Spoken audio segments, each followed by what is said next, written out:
Welcome to another episode of the Recurring Value Podcast, where every week we shine lights on what really means to have post-sale success.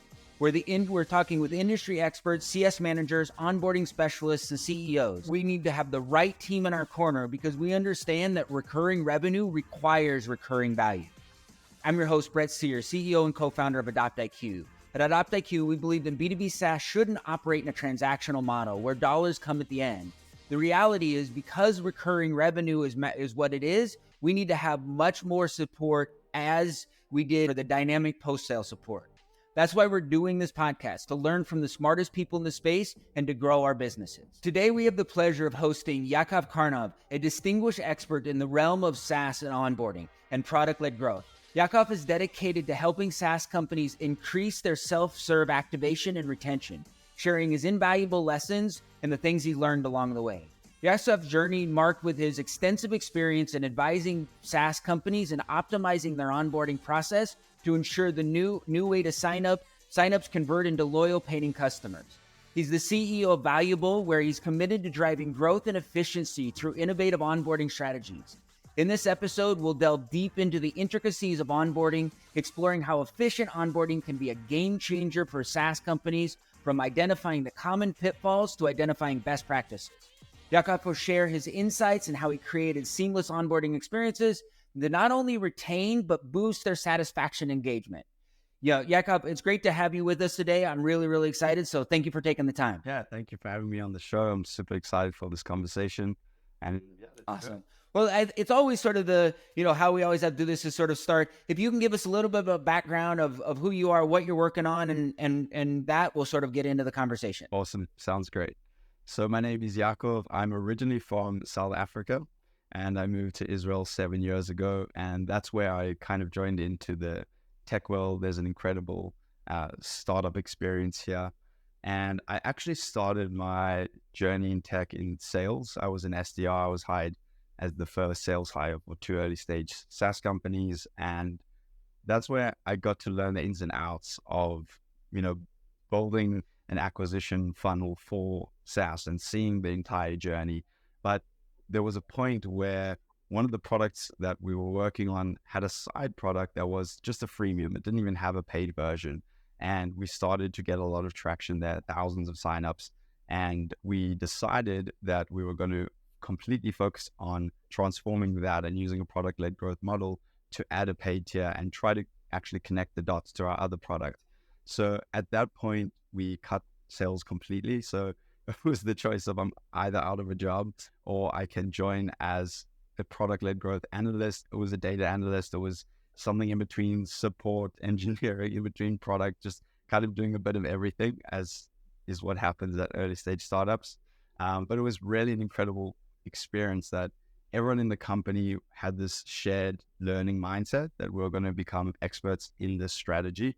And I loved that. There was just this growth mindset. And I started to read all the books, all the blogs, just understand all the experts in the space. And what I realized was there was so much theory out there, but it's such a new topic. It still is, that there was very few practical frameworks and just practical concepts that I could apply and actually build upon. And so that's where I, took it as the best way to learn is to teach. So I started to share my frameworks, share these things with friends, and then eventually online. And it was an incredible experience to see how many people were interacting with my content and how many people ended up reaching out.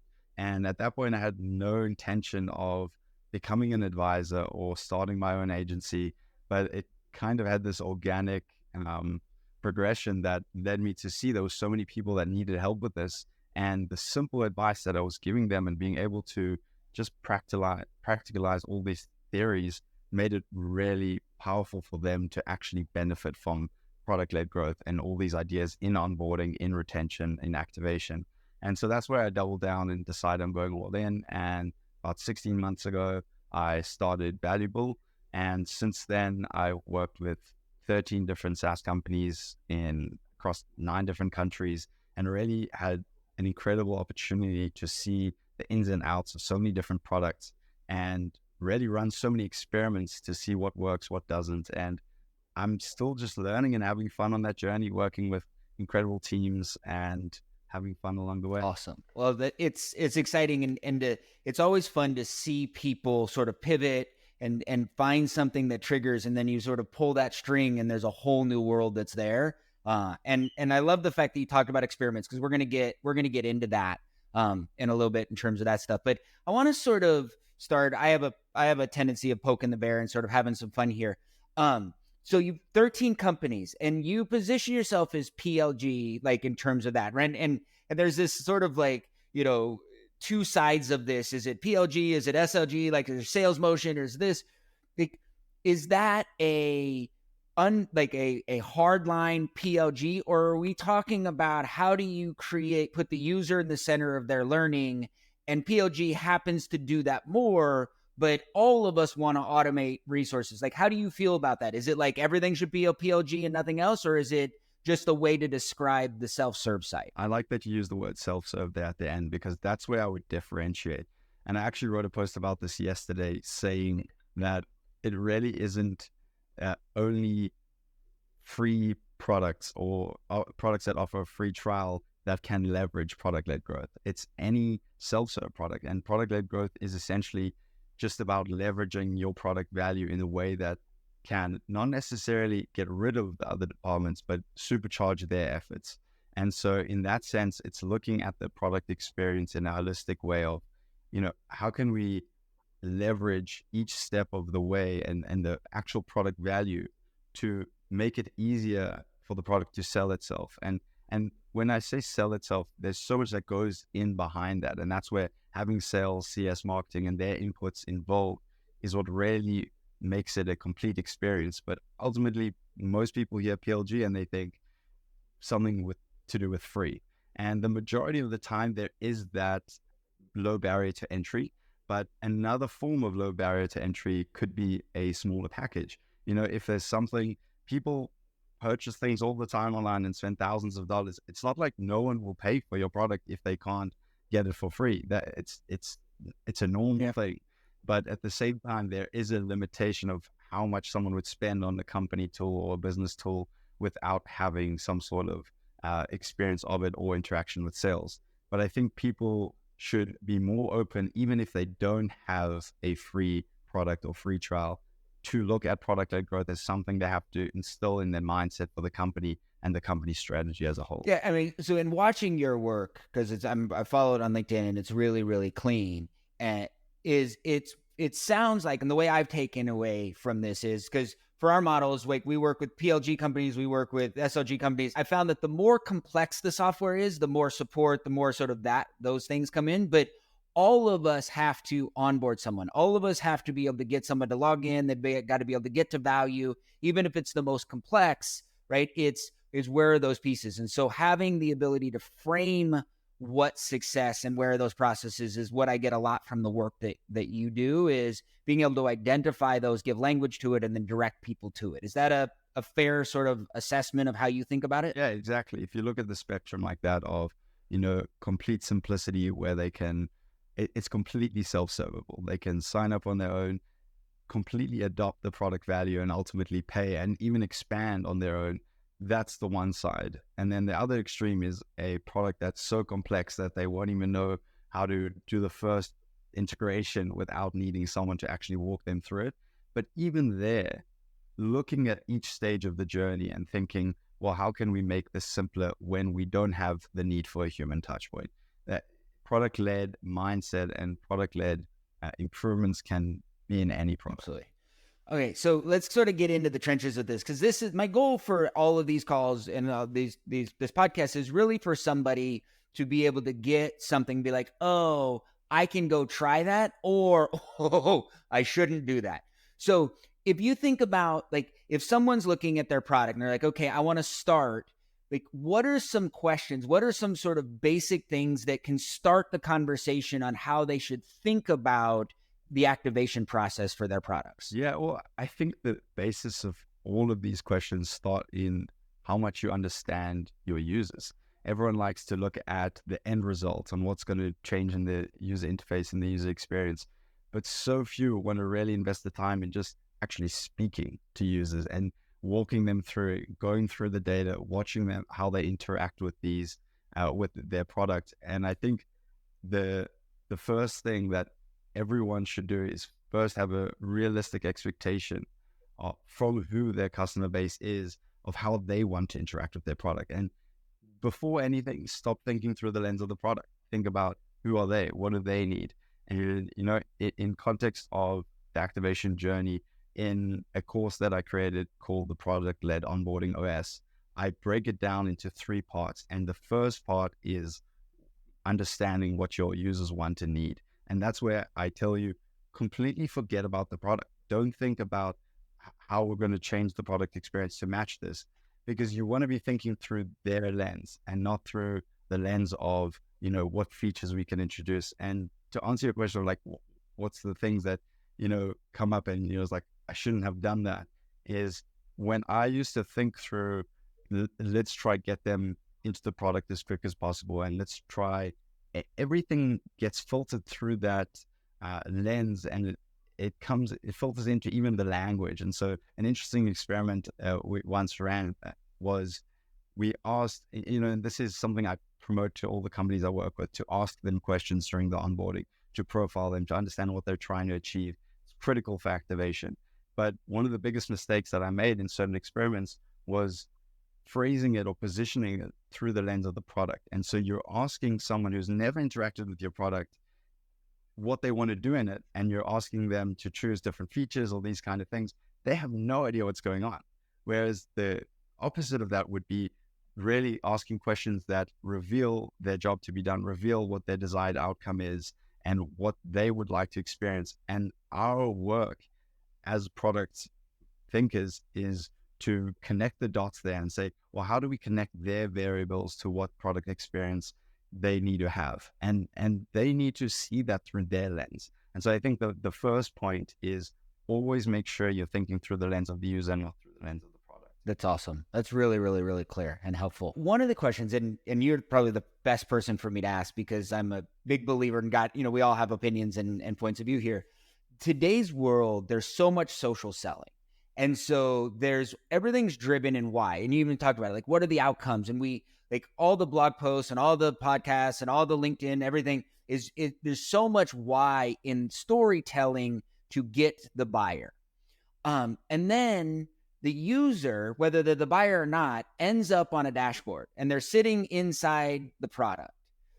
How important do you think it is to connect why they need to do this stuff in order to change versus the what or the how to do it? Like, where does why fit in the application, in the software for the user, for you? I think to break it up into, like, as you said, 2 parts, the end user and the buyer, which can often overlap, but can sometimes be completely different. And so I'd say providing value to the end user is, and this is where, if we take a step back to assess whether your product can be self-servable, and I'll connect this all back to your question, but one of the key components we have to look at is there end user motivation? And so what this means is it the CEO's problem or is it the sales rep's problem? So if we have a sales tool that's going to help the sales rep with his daily activities, there's going to be selfish motivation from the sales rep to adopt this tool. But if it's something that's only going to help the org at a high level and bring whatever analytics or information that the CEO needs, and it doesn't really help the sales rep, then forcing them and trying to explain them to all the value points of your product, they don't want to adopt your product. And that's where the top down is a big struggle in a lot of companies. Even after they sign 6-7 figure deals, to get the company to actually use it is a whole other challenge. But if we look at the reverse of that, when there is that motivation, then there's a second missing piece, which is proving or explaining that value to the buyer. And so a lot of people think that, if we can just get the end user to enjoy using the product, then they'll pay. But there's a missing component that has to translate into value for the decision maker, for the person who's actually going to buy the product. And in an ideal world, that's very close and they want the same things, but often it's completely separate departments or ways of thinking that you have to translate how this end user is getting value into how it's actually benefiting the business or the decision maker for what they want. So it's hard. And that's why people think our product can sell itself.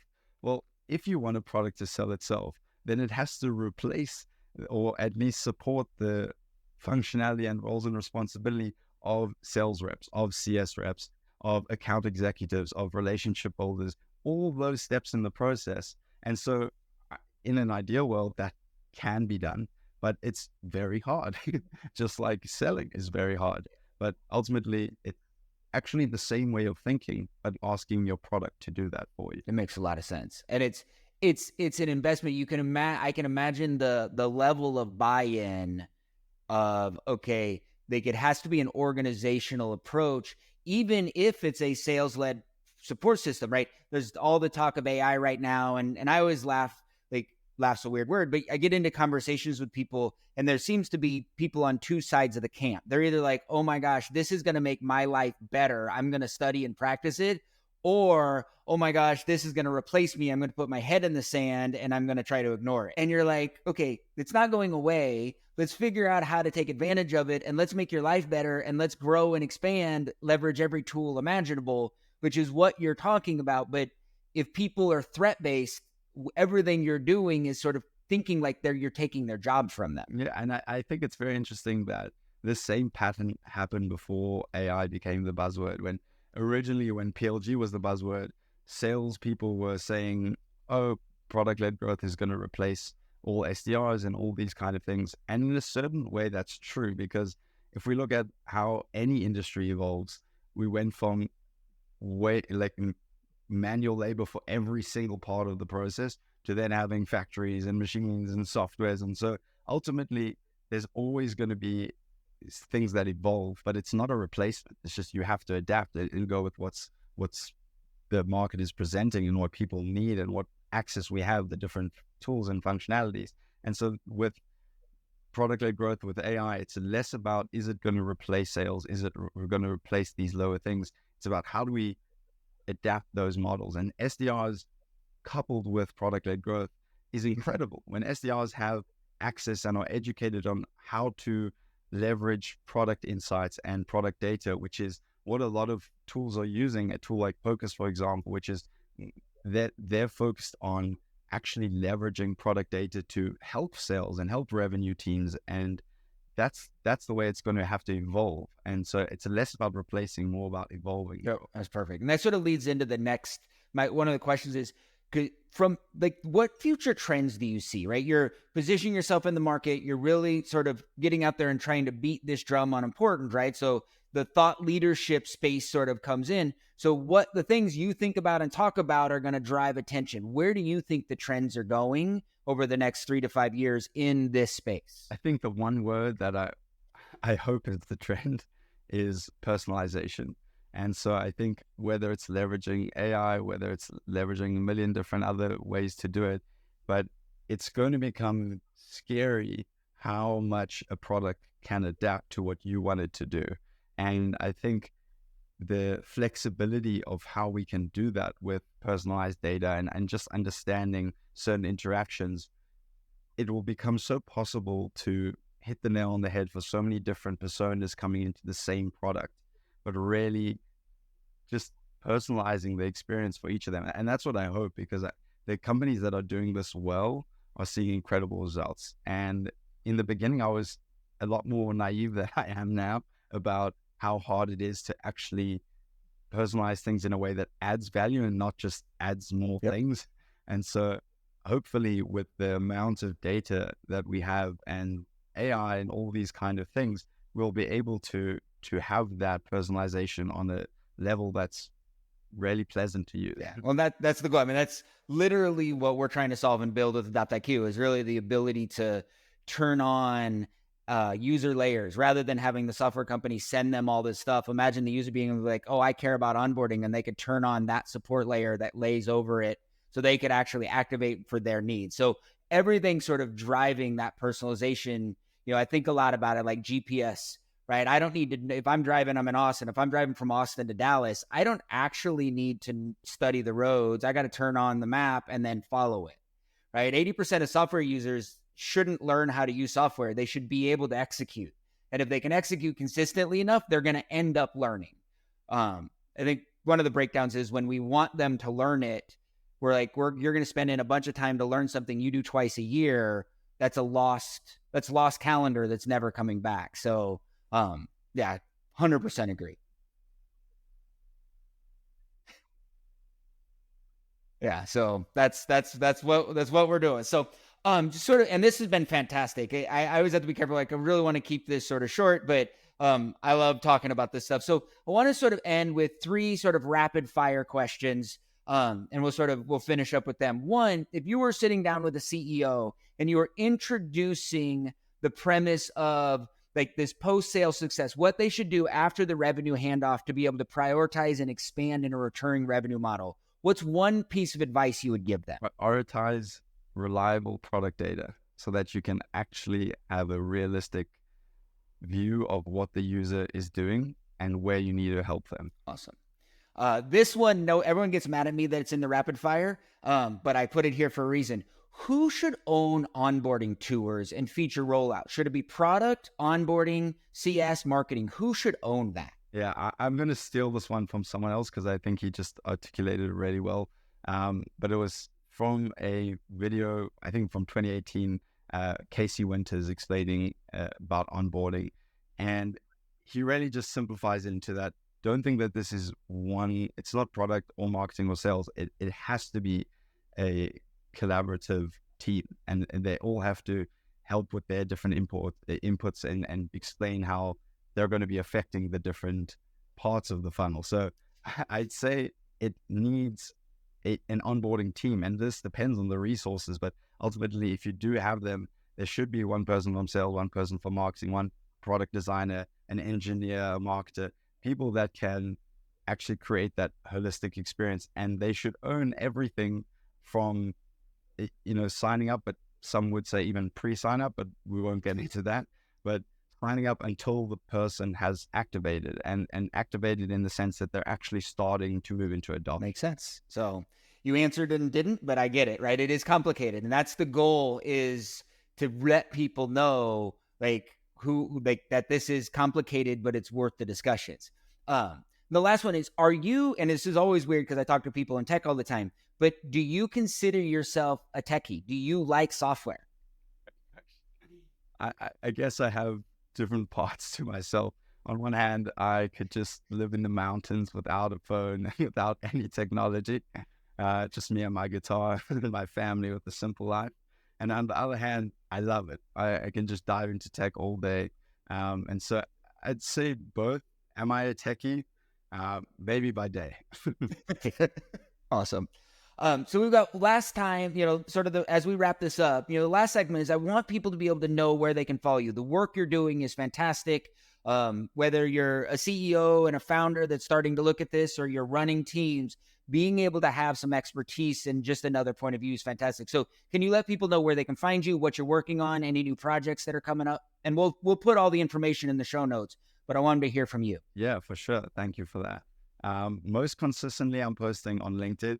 Then I also post here and there on my Substack, which is called Product Led Growers. Then on my website, which is valubyl.com, valubyl.com. And there you could just find out a little bit more information, has some links to other pieces of content. And I also created a product-led onboarding course, which kind of goes through all the basic fundamentals you need to know about self-serve onboarding and activation. And even for not self-serve products, I think there's a lot that can be learned. Otherwise, yeah, I'm working on quite a bit. I've really focused and niched down into activation, realizing that encompasses so much in a growth model. So I'm trying to look at activation almost like a North Star that encompasses everything from acquisition over to conversion, retention, and expansion. And so seeing how to understand activation and then looking at kind of creating a systemized process and framework that teams can apply and run through. And this is what I'm running through with the companies that I work through, and constantly refining it and improving it. But I am going to be running some free webinars twice a month, starting in July. So you can sign up for those, going through what is activation, how do you define it, how to improve it, and how to use activation to decide your North Star metric and ultimately understand and increase your product market fit. So think activation includes so much. So that's where I'm doubling down on. And if you need help with anything in this space, I'd love to meet you. Awesome. Very, very good. So thank you for that. This has been fantastic. And just so thank you for taking the time. And for everybody that's watching, right, if you've got value, please like, subscribe. You know, if you've got questions, you can reach out to us at, I always screw this up, but it's support@recurringvalue.productions. We'd really love if there's questions or you want to meet anyone, we can sort of connect with that. You know, we are just getting ready in a few weeks to launch a second product called Sequence, which is really designed to change the way users can make onboarding videos. Right now, because of voice and time and energy, it's hard. And so we came up with some cool solutions and stuff like that. So keep an eye out for that. We'll share some cool information when it's coming and look forward to talking to everybody soon. Thanks, everybody. Have a good one.